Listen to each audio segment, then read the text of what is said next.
we're going to work on descriptive writing. Basically describes a topic. As I said, it's an idea, a place, event.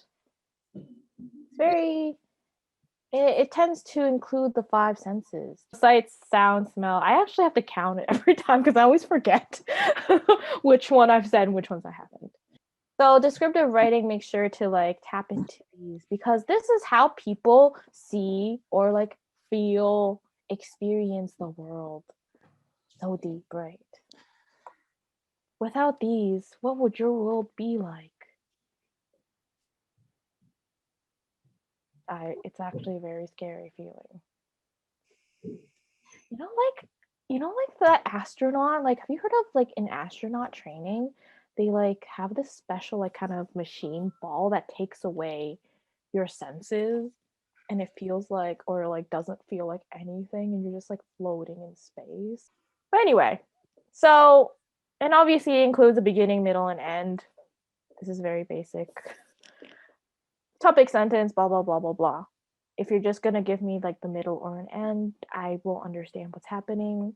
Or if you just give me a beginning but leave me hanging with nothing between, nothing after or between, it's gonna be very sad and disappointing. Okay. Anyway, so I'm sure you've done it before, but I guess I'll go over it again just because this is what we're doing. So this is just like an example of what descriptive writing should look like. So first off, we do pre-writing. We have to choose a topic. And then you go find stuff about this topic.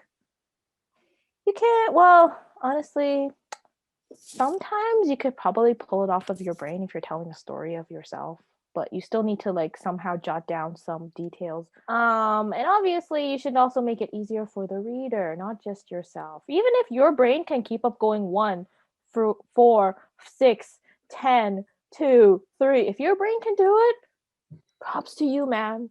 Or you can go from top to bottom. Most people go top to bottom, unless maybe you look at a person's foot first instead of their head. I don't know. Okay, and then obviously once we have all these like details about our nachos, we have to write the first draft. So to make it more interesting, it's easier if you make personal connections. Like, when I was young, I ate the most delicious nachos of my life.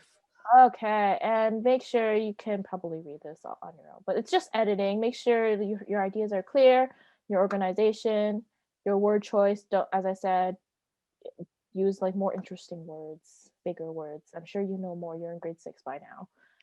And make sure they're flowing. So if you read it out loud and it sounds good, you're good.